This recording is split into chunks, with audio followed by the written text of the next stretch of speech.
FNM Deputy Loretta Butler-Turner announced that she will contest leader Dr. Jimenez for the party's top post. Dr. Dwayne Sands says the government's Ebola preparedness plan simply won't cut it. And Prime Minister Perry Christie fires Bambootown MP Renford Wells as the Parliamentary Secretary in the Ministry of Works and Urban Development. We've got all these stories and a whole lot more. I'm your host, Krishna Burjo, and this is the Tribune's Top 5.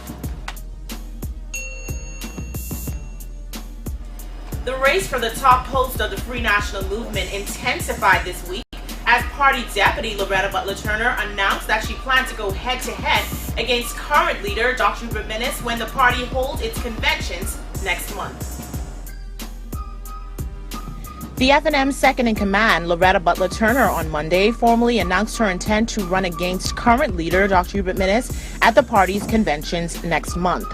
Mrs. Butler-Turner said that although she was grateful for Dr. Jimenez's services, the Christie administration needed to be faced with a firm opposition leader who will keep both eyes on them inside and outside of Parliament. The announcement came just days after she told the Tribune she had not made a decision on whether she would run for the party's top post due to her shock at a snap convention called by Dr. Jimenez last week. Meanwhile, Dr. Jimenez said he is more than confident that he will be re-elected. Deputy Chairman Dr. Dwayne Sands has announced that he will run for deputy leader of the party against Darren Cash, who is the party's current chairman. An American professor of anthropology and African studies, Dr. Burton Louis, on Wednesday blasted the government's new immigration policy and branded it as xenophobic as concern continues to grow among undocumented persons in the Haitian Bahamian community over the proposed changes. Dr. Louis, who is an assistant professor at the University of Tennessee, took issue with how Foreign Affairs Minister Fred Mitchell framed the introduction of the new policy. He said, quote, "The way that Mr. Mitchell framed it, he started off by saying you can't get off the boat with your wet feet and apply for a work permit. That tone is just in keeping with the history of xenophobia of foreigners to the Bahamas," end quote.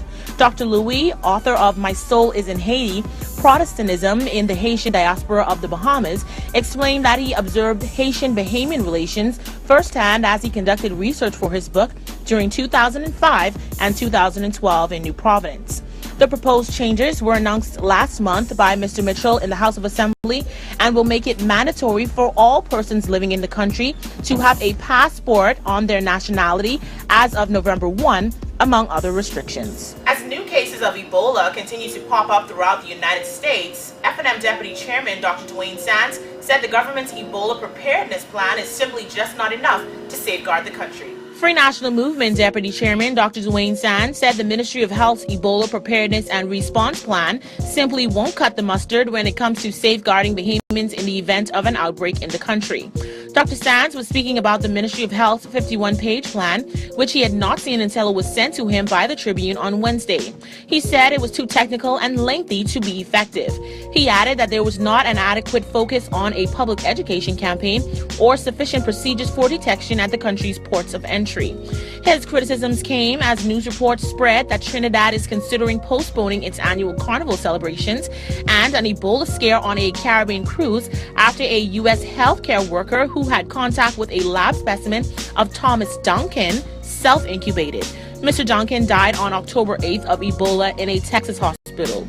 So far, the estimated total number of Ebola cases worldwide rests at 9,216, according to BBC News.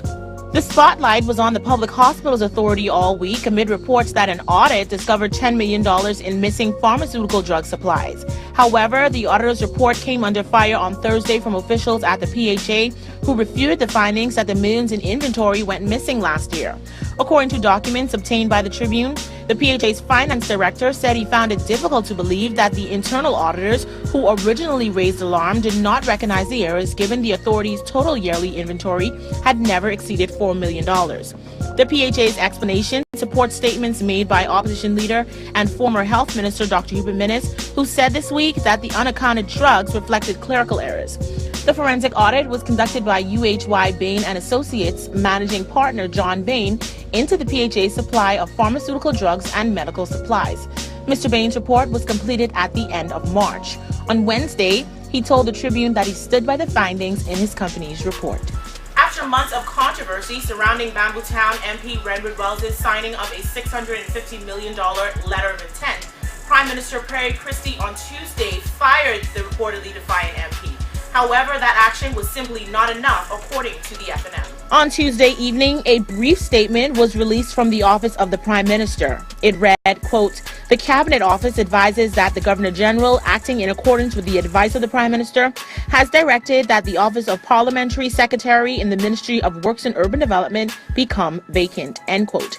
There was no explanation given on the circumstances surrounding the signing of the $650 million letter of intent.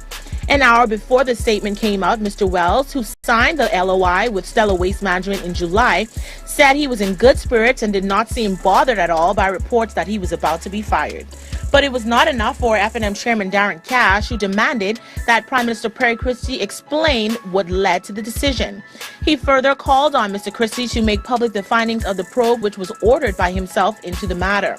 Mr. Cash said the Prime Minister must live up to his word and speak to the Bahamian people as several times he had promised. He insisted that Bahamians are entitled to the full report and all of its details. Want to get in on the discussion? Well, here's how you can. Just log on to our website at www.tribune242.com.